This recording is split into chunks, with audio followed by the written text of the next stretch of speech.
Alright, let's give Thursday's Daily Puzzle on chess.com a shot. This one's called Tactical Backtracking. It's white to move. Give the video a pause and try it yourself if you feel like it. Alright, so my knight is hanging. My bishop is here, pinning the pawn. My pawn is here. My knight can fork the queen and the bishop. And that is a pretty important bishop because it's preventing checkmate right now. So that seems pretty interesting, right? I guess the queen could go like here.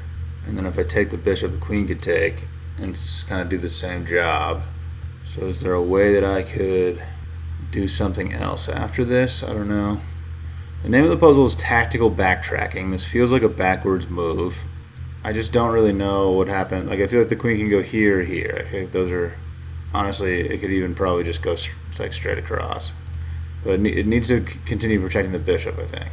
The queen needs to move and needs to continue protecting the bishop. This is a fork of the queen and the rook. Just straight up. Material count is that I'm down in exchange currently. I've got a knight and black has a rook. Does this come with another threat? I think is the main thing, beyond just threatening the queen and the bishop. I don't think this is enough.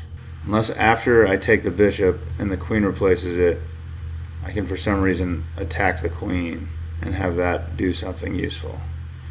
But I don't really see what that does. Like, I want to be able to push the pawn probably too. If I can get the pawn to here, I feel like that would be a big deal, potentially. I'm not sure. Is it this? Am I forking? No. Okay. Not forking there either. Can I sacrifice the queen or something? Okay, I can sacrifice the bishop and then attack it and then win the queen. Let me analyze that for a second.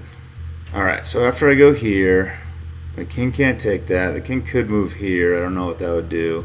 It does kind of feel like the bishop has to take. After the bishop takes, I push the pawn, threatening checkmate. So the queen has to take that. At which point I take with the rook. So I've won the queen for a bishop and a rook. But I'm not actually sacrificing the rook. So takes. King h7 is losing for some reason too, but it's not checkmate. It says knight e4 is the best move after that. I don't really see why that is. I guess I threaten to take this with check now, which would win the queen probably, yeah. But when the bishop takes, I can push the pawn, and yeah, the only thing that saves checkmate is to sacrifice the queen. There's no other move. So you sack the queen, rook takes, and you can't even take back unless you sacrifice a rook and deflect my queen away. But then I'm just up a queen at the end of the day. Okay. All right. So let's run that back. Cool. So another tough puzzle. The move is to sacrifice the bishop.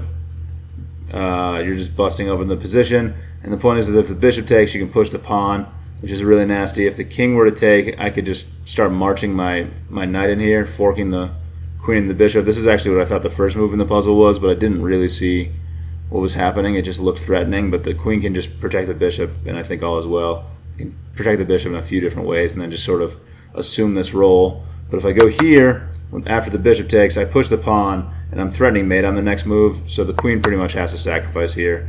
And after I take the queen, the bishop can't take back.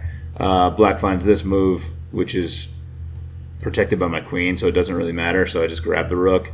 And I'm probably going to lose my rook here, but at the end of the day, I'm up a queen, and things are looking good. That's the puzzle. Thanks for watching. Catch you later.